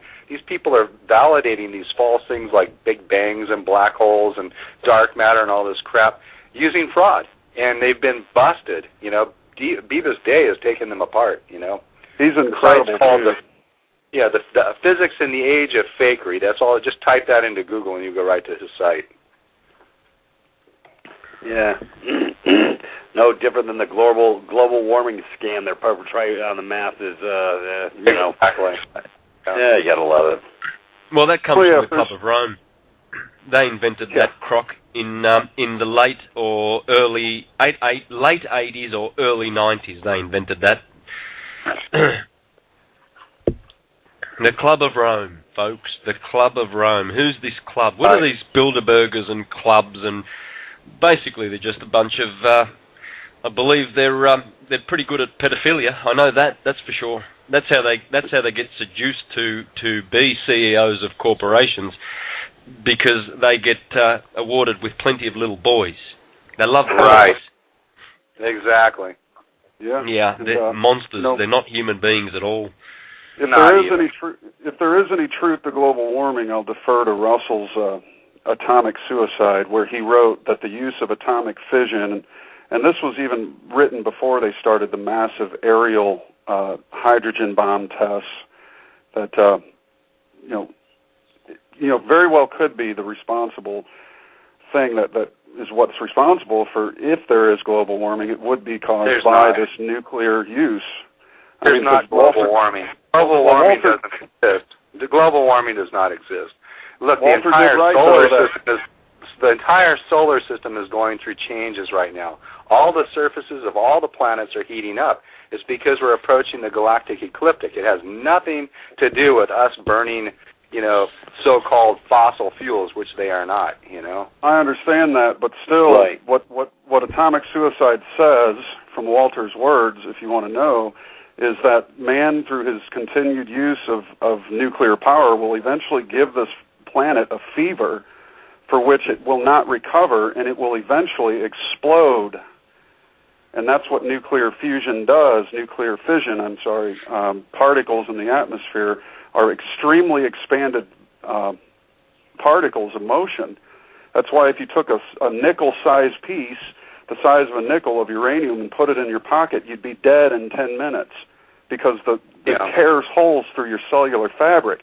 And now imagine trillions upon trillions upon trillions of these particles of strontium up in the upper atmosphere. What does that do to the planet? It expands the atmosphere.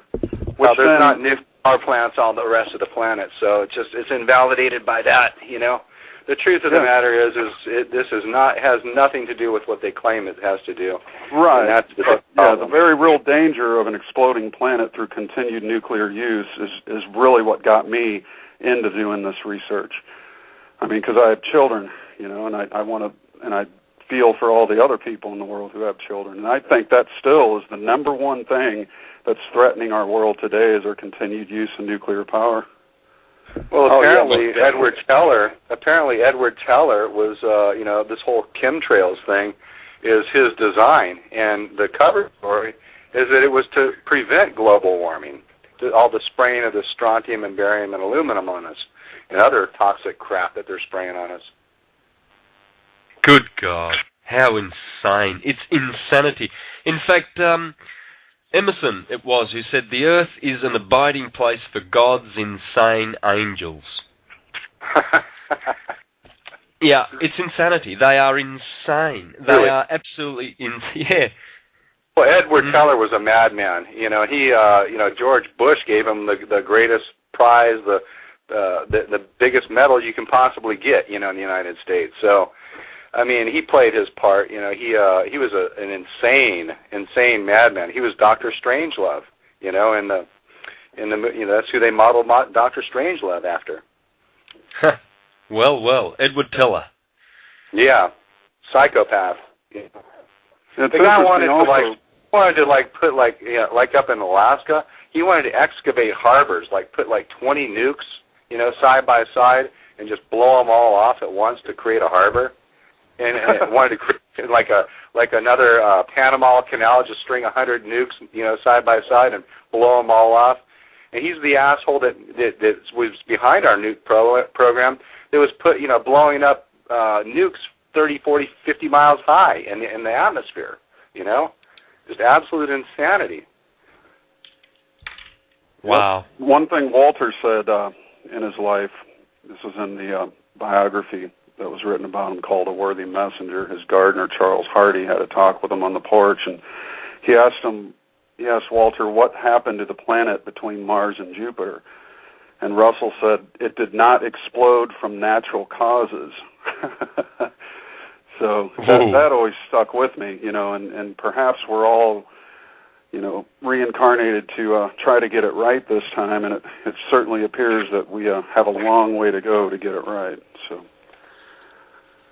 Yeah. Look, I was reading a beautiful astrological book the other day called Bible Astrology, because that's what the Bible is. And my syncretism videos prove that. But the book is by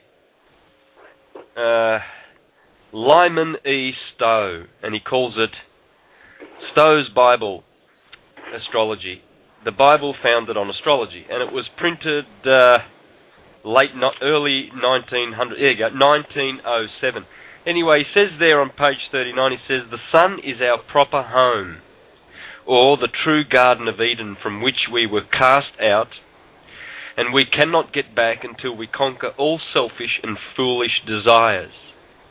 And the sun is the flaming sword, turning every way, which the Bible speaks of. So you can understand, and the philosophers concur with this. This is Hermetic teaching also, that we must ascend through the sun. And so Earth has been like an abiding place of cast-out creatures, but we are children of the sun. All it requires is for us to remember that. And the path and the portal will be open to us.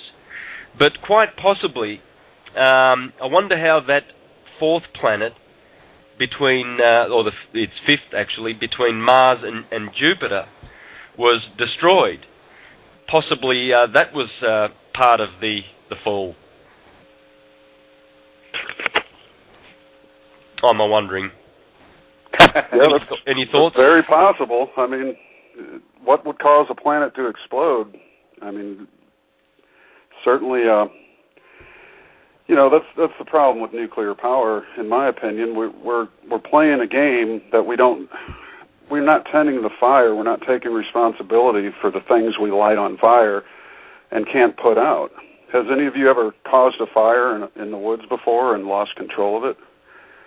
You know what it feels like to lose control of a fire? How it makes your soul barren and empty inside, to suddenly realize you no longer have control over a process that you started. It's very humbling, and that was a vision I had in 2010, and I saw in my vision a mile-long line of Japanese men carrying buckets. This was November of 2010, and dumping the buckets of seawater on a hole next to the ocean. And 3 months later, Fukushima, and these things are still burning.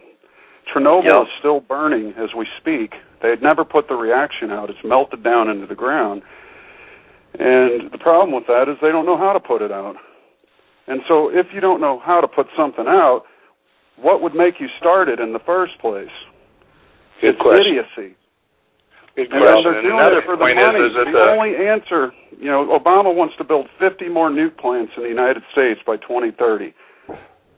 We almost lost 2 nuke plants in the Sandy storm, in New York. And Chernobyl still burns. What do they do to contain it? They build a giant concrete sarcophagus the size of 10 football fields around it or so, and that's supposed to contain this thing. But the problem is these electrons of radioactivity will eventually pierce through the concrete. So all the cylinders they built, the concrete cylinders that were each a cost of, $25 million a piece back in the 60s, they put these spent fuel rods in and then dumped them in the ocean. But the problem is the concrete cylinders they built are only going to last to house these rods about 50 to 150 years before the extreme motion of these radioactive elements begins to break through the concrete. It's just the whole idea of this thing is just absurd. And if anything blows the planet up unnaturally, I would say it's an incorrect use of electricity, of man's understanding of of world fuels. I mean, or massive war. A massive war could do it too. Yeah, just tied into all the money horse. See, I've been following the money trail all across the spectrum, from big meta, FDA, big energy, big pharma. Just follow the energy trail. That's follow the money trail. These scumbags, they're only about the lucre. We've had alternative energy sources where they buy up the patents, or they give them sort of like the Poe carburetor back in 1935. They gave him an offer he couldn't refuse. Sort of like the gentleman who created the water car, had the technology to run tanks on water, but no, we can't have none of that, so they disappear him. I mean, it's incredible. We've had all these alternatives at our fingertips for hundreds of years, and the scum-sucking bottom feeders, and that's what they are, the scum-sucking bottom feeders, have stepped their busy asses in, and the control mechanism. He who controls the power, I guess, controls the game. So, I mean, you got to love it. It's plain as the nose on my face that you can see this scam. It's prevalent. Like I say, I've followed the money trail on all accounts, and that's all it comes down to, folks. It's just about the damn money, just like the bonds in court. What they do the scam on the sun, claiming it's a nuclear furnace. It's just a theory. Yeah, what a bunch of crackheads. Yeah, what are these people smoking? Because I need to share some of that pipe. Right, exactly. The sun is not a nuclear furnace. It's the electrical processes which give it its form. It has nothing to do. They have these insane temperatures of 30 million degrees in the corona and 15 million at the core and then 5,000 at the surface. I mean, their models they make no sense to begin with, Yeah, Rob, our friend the atom, that says the Earth just happens to be close enough to the sun to be heated enough by it that it's not an ice ball. How hilarious. The truth of the matter is, it's like space is freezing cold. Yeah, if you go 100 miles away from the sun, you're going to freeze in space. So give me a break. Exactly. How does this heat travel through space, as they say? It's impossible. It does not. It does not travel through space, nor does light. It repeats itself in the field away from it. Hey, gentlemen, it's just like the fossil fuel scam. It's what is it? Abiotic. It's renewable, and it always has been. Exactly. More oil than God over the northern Alaskan slopes that they tapped and capped back in 1975. We got more oil than God, and the scum-sucking bottom feeders create these so-called oil shortages, and it's the biggest scam. My brother-in-law was in the oil patch for 30 years. I asked him, I says, hey, Jim, what did they teach you oil was when you went to college? And he's educated, man. Dinosaur turds, give me a freaking break, dude. I says, here, I got an article you can read. This will change your freaking paradigm. And he read it, and he goes, you know what, you're right. I says, yeah, it's not dead, decaying friggin' leaves. It's not dino shit. I mean, come on, snap the fuck out of it, dude. When have you ever seen an animal turn into a puddle of oil? Yeah, right. Yeah. We're all carbon-based products. I mean, like the Corexit they were spraying down up off the ocean down there in the Gulf Coast, and it's attaching to all the other carbon neutral which is a human body. So that's why these people are bleeding internally from their organs and stuff. But they're not talking about that. I have a friend who's in Cali right now, California, who left Louisiana because of the insanity. And they don't talk about it on TV. It's sort of like the Fukushima thing. We just don't, if we don't talk about it, it doesn't exist. Yet they've turned off every dadgum monitor in the USA Inc. So, folks, come on. I mean, it's time to wake up and pay attention. These people are not playing with a full deck, and it's all scams and lies, the whole damn thing. Anyways, I get excited. I forgot to take my medication today. They've also left on top of the reactor. I got all this pent-up frustration. I haven't talked for an hour, Tony, we got you there. Yes, mate. I was just pointing someone out in a lot of the research that I've done as well. We've got over 700 nuclear plants out there, and in most cases, all of the spent uranium, plutonium, etc., a lot of it has been stored on top of the fusion reactors. Yep. So if anything happens to the reactors, like the diesel fails, or you can't deliver diesel, or there's a power cut, then what's going to happen is the water will boil off and the whole thing will go into meltdown. They're sitting there as time bombs. And the question is, well, if we've had free energy all along, even though it has been hidden, why the heck have they built them? Well, that gives you the answer. It's like because they wanted them to be built. Now, why would they want to do that? right? Now they've got pharmaceuticals, they've got chemtrails, they've got fluoride, they've got poisons, they've got GMOs, they've got all these things trying to keep the population levels down. Well, what's the next best thing to do to keep all the populations down for good? Well, it's nuclear. So in order to get enough nuclear into the atmosphere to make sure that the population never becomes conscious again, you need to nuke the heck out of the atmosphere so that the people with the technologies that are not necessarily living on this planet, and the guys that are listening know where we're going with this, we're kept down here in this cesspit, and they're away with exploring the universe with the kit they got out there. And right. That's my take on it. Yeah, it's quite an insane setup, but that's about to change, folks. Definitely about to change. We are spiralling towards that lovely date, and the lights are going to be turned on. So let's prepare ourselves. There's only one thing that we need, and that is consciousness, which is the king, which is what the universe is. Universal mind. It is conscious. It's consciousness that underpins all things. The universal mind thinking, as Russell put it. And love, giving so that love. Yeah, there you go. Throw out the love to the universe, it comes back, folks. That's right. I like to say we should shift from consciousness to prociousness because there's enough cons in the world already. Yeah, that's for damn sure. And the captains of this ship have run Lady Liberty aground, and it is time for a mutiny. Yeah, absolutely. Turn your backs to the fictions. They are poisonous, and they have a date limit, folks. An expiry date. So cool. Don't get involved. You will suffer the consequences. Time to lose the world in you. Lose it. In other words, the fictional world of civilization, as they call it, I believe. Yeah, they call it that, do they? I wouldn't call it that, but all right. You know what, guys? I'm absolutely loving what you guys are talking about, and in the very near future, if you're not doing anything Friday, I'd love for you to join us on Freedom Reigns again on Tony's show. He does the Cosmic Blueprint, and I'd love to go over some of my own research in the spiralings of the words WHIRRES, because everything is phi ratio, words included. So I'd love to invite you guys onto that if you're into it. Sounds good. Yeah, we have Mark Passy on Wednesday, so that's definitely going to be an interesting night. Full moon, too. Thank you for the invite. Yeah, indeed. You guys rock. Thank you. You're welcome. Yeah, and likewise, I've also offered to have you guys more on. So let us know. Just knock on the door, and you've got plenty of airtime with us, folks, because this is the best content of information. True science.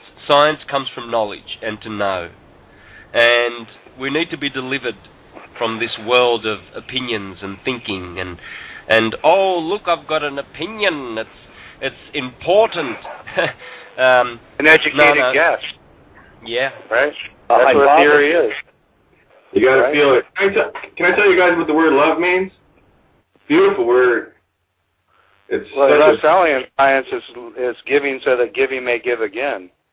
Yeah, with the power of spirit, which is L. I'm going conceptual here with what, again, everything I tell everyone, everything out there that you're looking at is the effect. That is the illusion. Out there, right.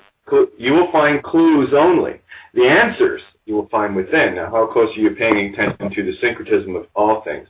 So the word love is the L, which is the sound of L. You musicians will get this. L, the power of spirit, is Ra-El. And you have O, which is the infinite creation. I already said you can't measure the area of a 2D circle because it's a spiral. And you have VE, which is Ve, which is short form for verily, which is truth. So it is the power of spirit operating in the creation of truth. And the truth shall set you free. Love, baby. The one Prince. Really. Kate's our master wordsmith. She really gets it. Preciousness and love. There you go. Absolutely. I've got a lot of neologisms. I don't know, maybe I was Buckminster Fuller in a past life, who the hell knows, but yeah, just like you take the difference between everything that they love to do is just a visionary. It's like creation versus evolution. Well, in 11th grade, I made up a word like 4 years ago, crevolution, which means the constantly changing creation. It's great. You just marry things together, and you come up. I liken it to, instead of riding on the seesaw on either end, which means you need somebody else to play the game with you, and they're always happy to play the game. And as long as you're on one end or the other of the seesaw, you're never going to be centered. You're always going to be polarized. I'm Democrat. I'm Republican. I'm pro-life. I'm anti-war or pro-war. The trick of all of this is to develop the triality instead of a duality way of thinking about the world. Find the center of the seesaw. Stand on the center so the damn thing doesn't move anymore, and then you can see both ends for what they really are. Hey, it's ironic you talk about the center because we've been digging in deep this past weekend because when you center everything on documents, it's you're in like a neutral position. So when you deal with the bottom feeders in their neutral position, they stand a mano with you administratively in that document, and you don't recognize the scumbags, i.e., I don't care if he's calling himself a judge, a clerk, or a DA. When you operate as another man to another man, and it's all about how you put it on the paper. That's why they put everything on the left-hand side of the document. That's fiction land. It's no man's land. You're considered a dead entity, and so that's how they get you to traverse. But that's all right. We're wrapping this up, and we're all going to put it in a beautiful red box. I know you don't understand where I'm coming from on this, but Kate understands where I come from, and I think Santos gets it pretty much.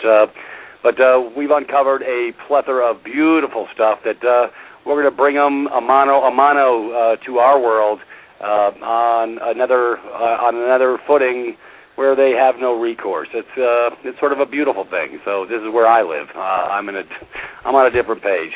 Peter's on his own planet. But, good, Peter.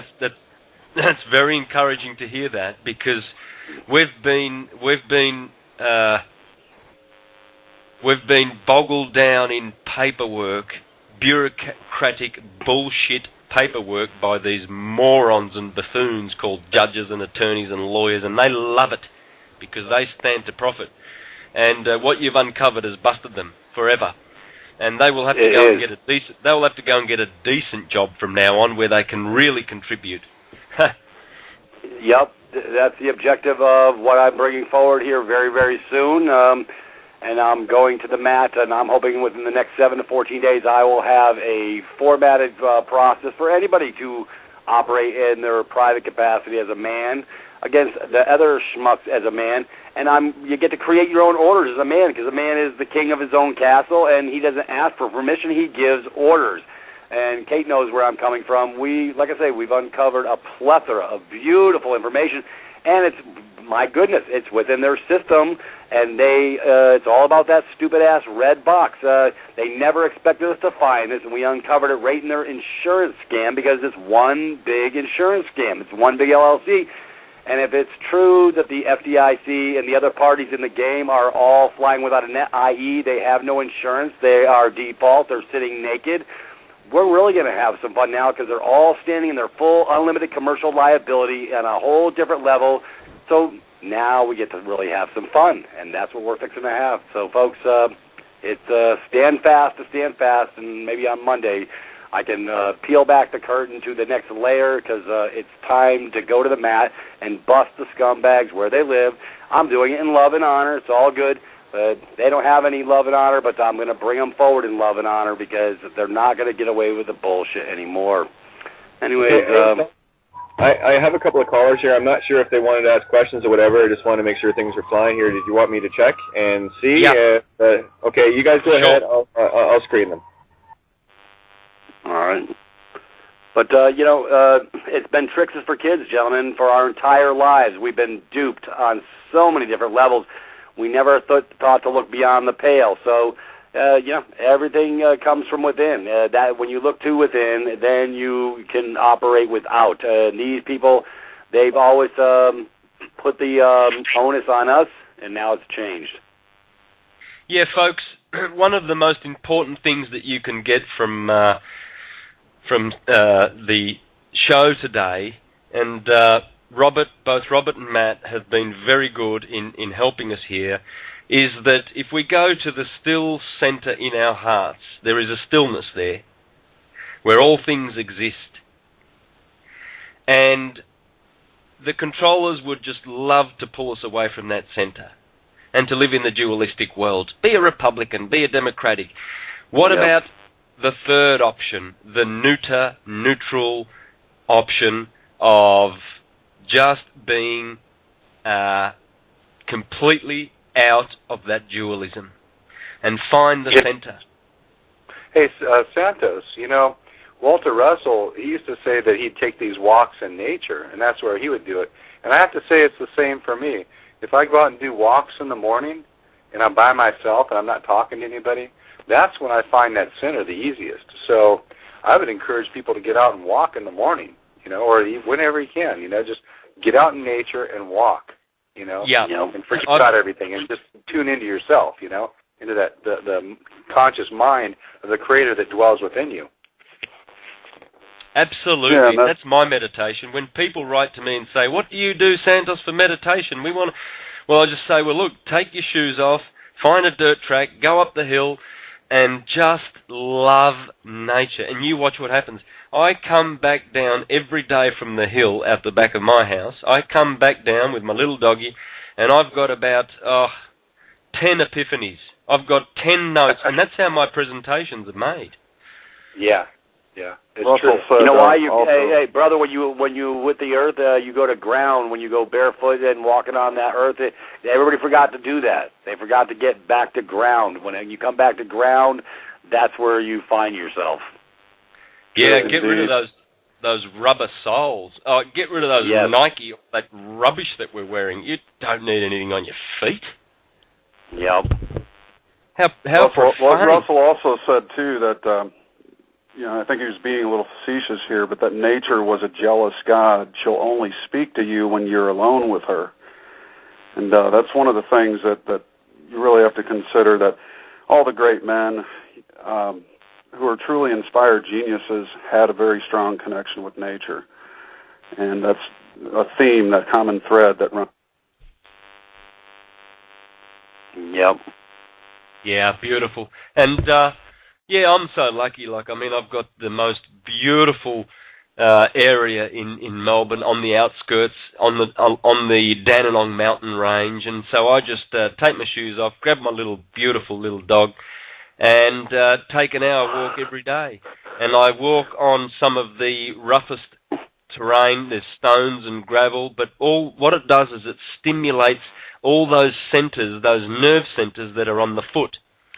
And the foot, when you massage those, I come back down from there because I build up a lot of stress with what I do. Radio all the time. I'm always very, very stressful.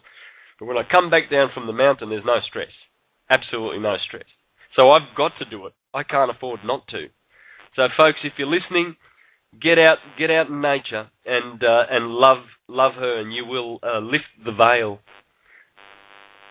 And if you can't get out in nature, then there's always meditation, and that's go inside the equator of yourself, and your equator is directly in line with your center.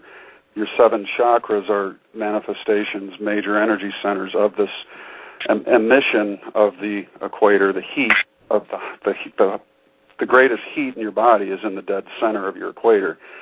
You can follow the septum of your nose. Between your eyes, the gap in your front teeth, even the head of a man's sexual organ and woman's sexual organ, there's a perfect dividing line between your entire body. The belly button, the throat, everything is in line with the center. So and one of the things I want to clarify real quick that we didn't get to on the last show was about the New Age, how the New Age is always talking about raise your vibrations. Well, no, you don't want to raise your vibrations to get to the center, because in the center is stillness. So you have to decentrate unconcentrate, unwind your thoughts into space and become still in the center of yourself. Your left hand is your left hemisphere. Your right hand is your right. These are moving things, but in the center there is no motion. And that's where you really got to get to. And if you're in a crowded city, you can still find that center in yourself, which is where those whisperings of the silent, still, small voice come from.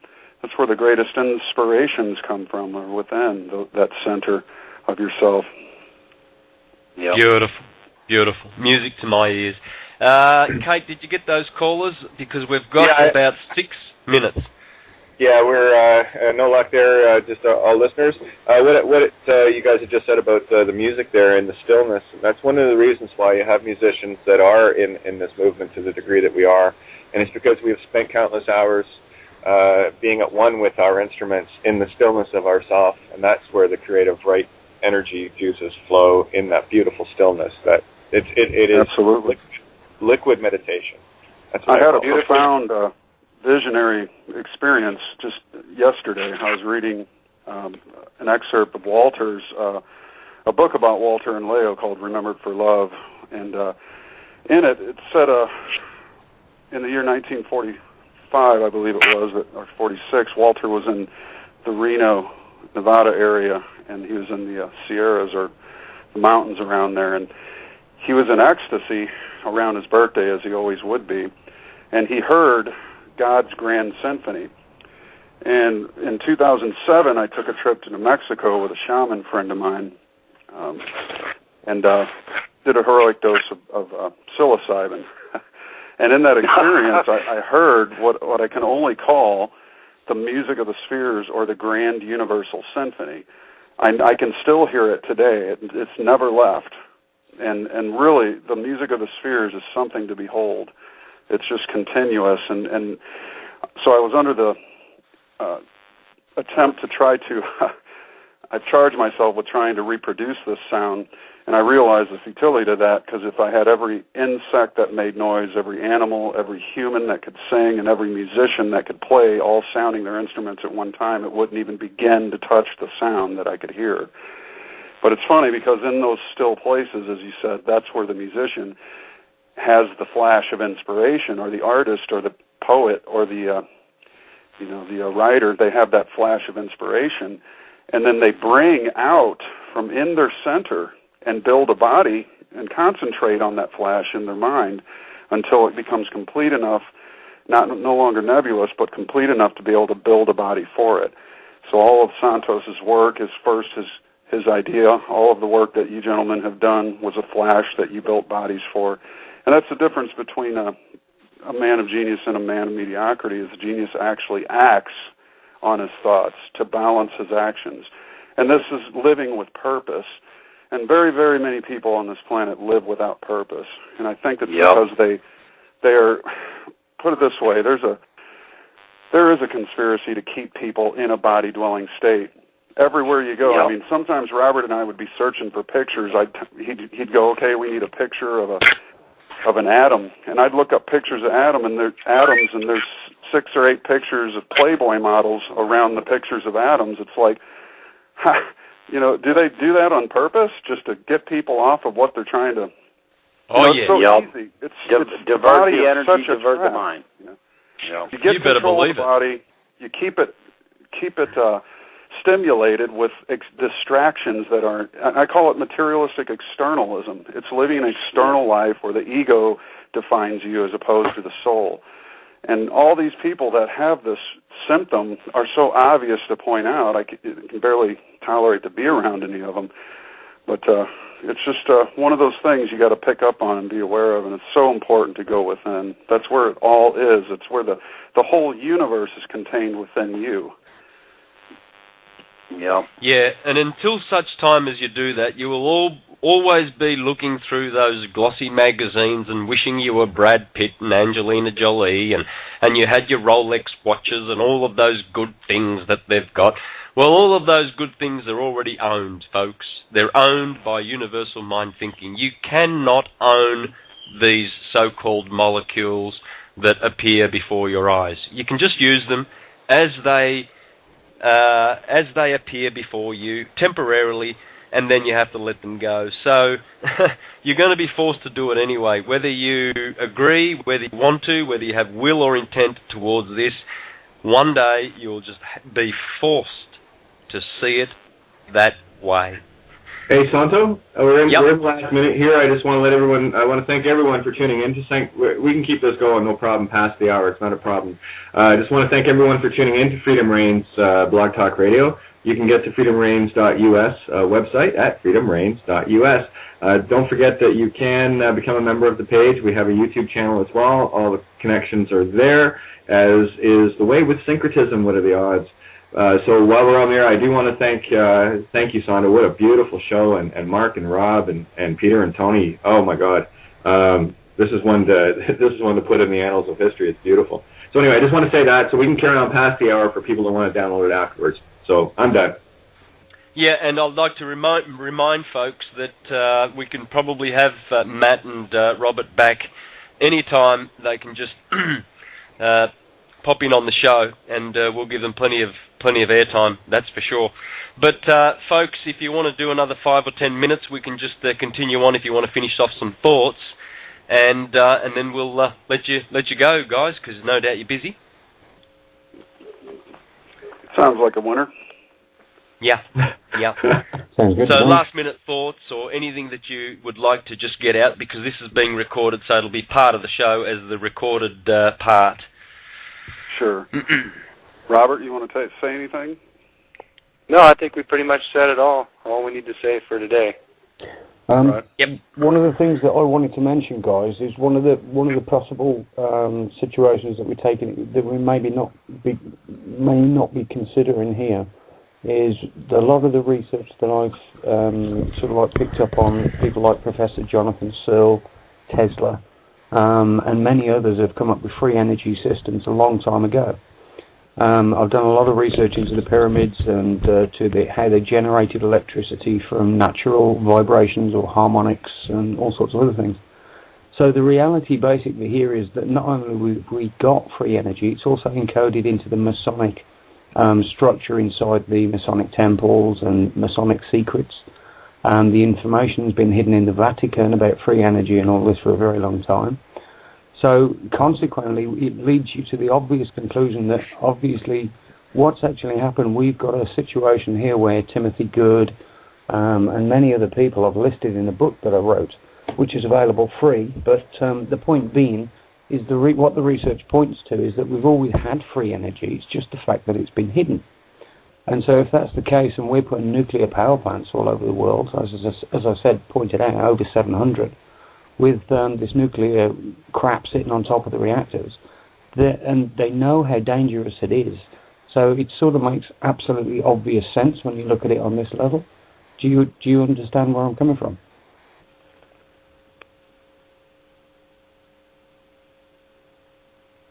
Hello? Yeah, what? Yep. Where did they go? Oh, they're still there. They're still on the board. Yeah.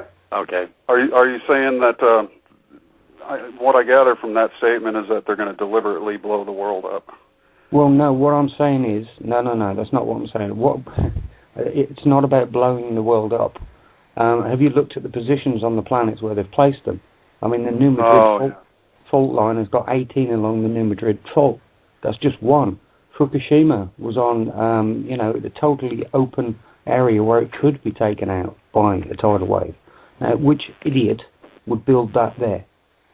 And why would an idiot be allowed to get away with building it there? To me, it's falling off a lot. I could only think it'd be sinister in its design if they actually knew what they were doing, which I doubt they did. I mean, unless there's 18 along the New Madrid fault, you can't exactly make that up. It's an example. Sure. But there's many more. I may not know what the cause of their reasoning to do it was, but I do know what the effect's going to be if there's an earthquake. It's going to be if enough nuclear material in the form of particles in the upper atmosphere, it will partially explode the planet, if not the entire planet, and there will be a belt here similar to the one between Mars and Jupiter, upon which when Mercury gets out to the pressure zone of where Earth is, people on that planet will look to the to the asteroid belt between Venus and Mars and say there used to be a planet there. That's what's going to happen if these things go up. Well, this is the thing. If there's such a thing as a solar flare hits the Earth and it knocks out the power supplies, let's just say that the backup reactors of diesel generators in these plants manage, for some incredibly unknown reason, because they're not hardened, to kick up the generators and cool the water and pump the water. And if they run out of diesel because all the lorries' microchips have been fried and CDI drivers, the electronic ignition systems in most of these cars, we're doomed. We're doomed, exactly. So I think the only option here is that A, it's deliberate, because they've already established, exactly. At least they think they're going to live off-world, But the other option is that they're psychopaths, and that they're, as all psychopaths are, they'd rather kill themselves than give up power. This is the point. What I'm saying here is the technology that we had way, way, way, way back then has all been hidden or occulted or hidden away. So I'm talking anti-gravity, I'm talking, the secrets to the pyramids, free energy, all these things, extra long lives like Moses, 800, 900-year lifespans, all these things, mercury in the water, fluoride, chemtrails, GMO, all of these things aren't accidents. They're all been done deliberately. So my point is what I've done in my book, I've laid them all out, A, B, C, D, E, F, G, and it makes it's obvious by the time you've worked through all these things, including... So what is your conclusion as to the reason? Do they have underground bases that they think they're going to survive in? Are they off-world? What is your findings on this? It's all about control. It's not even about money. Pardon me. Well, it's funny because it makes... I understand the deliberateness with it, but what I don't understand, where if they die from it too, what good is it? This is the point. The truth of the matter is we can reduce the effects of radiation if we've got extremely advanced technology that can, basically wipe out a lot of the radiation. But they haven't let us get that. They've got that. The fact of the matter is we've got a breakaway civilization running this planet that's always run the planet back from the year dot. And Kate and I were talking about bloodlines and the 13 and, all these other things, but what we've done is factor them all in together, and it can be the only sensible solution at the end of the day when you understand the systems and the level of technology they've got. Just a couple of nights ago we were talking about electrogravitics, which is how they positively charge the front of the wing and negatively charge the back. This forms a gravity well in front of the plane and reduces the actual fuel consumption by 60%, massively increases the speed. We could have that on normal liners if they wanted us to have it.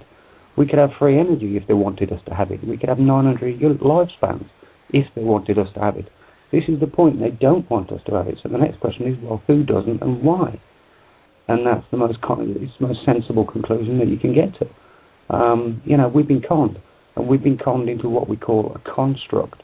Everything's a construct. The laws, the politics, the fact we... Sure, so what is the solution to it? Becoming conscious of the construct, and therefore you appreciate that construct has been built. Next question, who built it?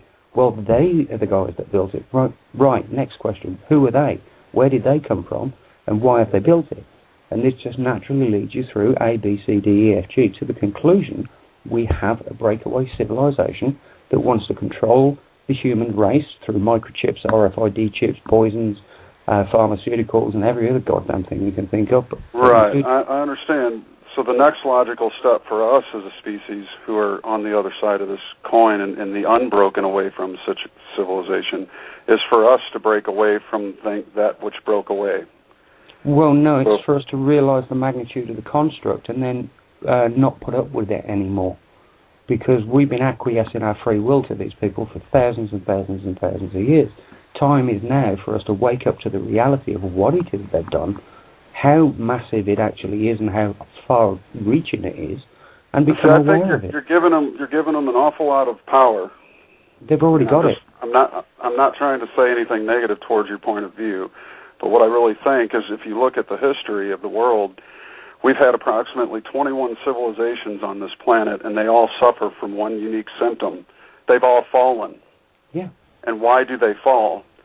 Well, they fall because the 1% of every civilization takes everything, and then the other 99 in nature's balancing reaction to the taking takes from them.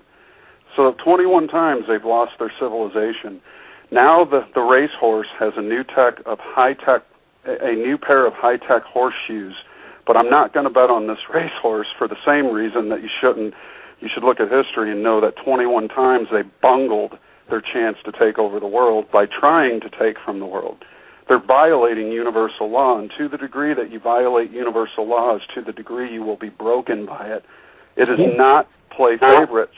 You know. I agree. I agree. It's called acquiescing to natural law. There is such a thing as natural law. You go around shooting uranium bullets at people in Iraq, pretty soon they're going to get the Chinese or somebody else come and shoot them at us. Okay, I totally get the perspective. That what you throw attention at, you create, and we need to wrap this one up because I got people chomping at the bit to get this download. I can feel them.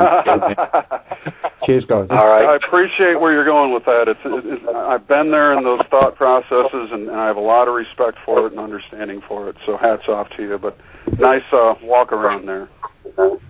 Yeah, it was beautiful. We just need to change our mind, change our universe, and we win this time. This is the 22, the perfect double 11.